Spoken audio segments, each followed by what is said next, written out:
Be sure to like this video by clicking the thumbs up button and subscribe to our channel. Okay, so let's talk about that day. And I understand that this may trigger some emotions for you, but let's just go back in time to that day. Where were you exactly? I know you said you were working out of town. Well, I had came back from out of town. The day I found out that he wasn't mine. Yes. It was. I want to say it was March the 23rd, 24th, 2009. I can imagine a day like that, you wouldn't forget it. Yeah. It was my little cousin's birthday, so I think the 23rd. So I had followed up. I did what she told me to do because I hadn't got my test results back yet. And so when you say followed up with what she said to do, she by was like calling the by facility? calling them, just Okay. calling the facility. And so I ended up. I was on. At the time, I was on 161 in Irving, and I called. And so the lady, she asked me a bunch of information, to tell me that she asked me if I was sure I wanted the results over the phone. So now I'm laughing because I'm like, well, yeah, and so she gave them to me. And she was like, in the case of Myra Morrell Johnson Jr., Myra Morrell Johnson Sr. is like 98.6% not the father, basically.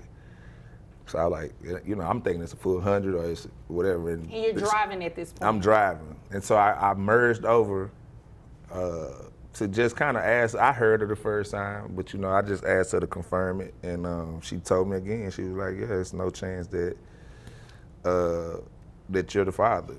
And when she said it again, I was like, I just hung up. And in that moment, did you know that, you know what, this is what I probably thought all along, but I didn't want to face it? Or were you in total disbelief? Nah, I was really in total disbelief. You know what I'm saying? Because like I said, it was never, I didn't take the DNA test with the intention of him not being mine. All right. By that time, because at that time I wasn't on child support yet. And so I was just shocked. Actually, I take it back. Actually, I was on child support because that was the idea that I was trying to fight to. All I wanted to do was get off of child support. After I found out, because I wanted to stay in this life, and I wanted to, I was hurt, by finding out he wasn't mine, but I still wanted to, because he was getting ready to turn 5, so I was all he knew, and he got my whole name, so it was like, yeah, he's not my child, but I've been raising him like mine, but I didn't want to be held legally responsible at the time, and so that's when that AOP came back to, bite me. Okay. Let me ask you this. How was that conversation with the mom after you found out what the results were? Well, to be honest with you, she didn't do what I thought she would have done in that sense, because to be honest with you, she had already called and found out. How did you find that out? Because later on that evening, after me and her, after I, I'm pretty sure I said some not so good things to her or whatever. And that next day later on that night, she ended up telling me that she had already called and got the results, like that morning. Oh, wow. So when I got the results, I was calling her at work, and basically at the time she was telling them to tell me like she was unavailable. Like she was at work, but she was busy. And she was like doing nursing or something at the time. So that wasn't weird.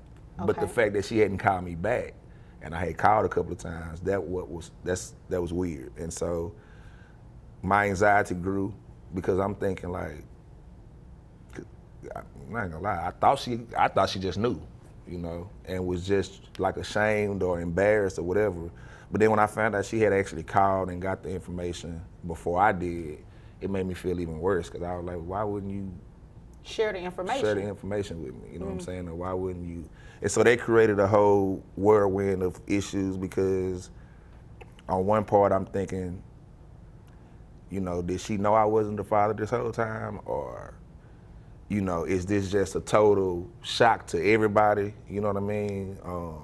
And so they created a mixed emotional feelings. You know what I'm saying? It killed our friendship at the time.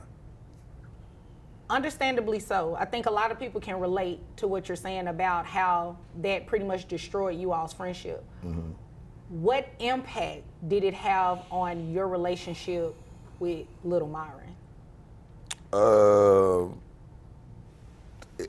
You know, in the beginning, it didn't really, cause he was still young. He was unaware of anything that was going on, and I wanted it like that. You know, so even though me and her, we wasn't necessarily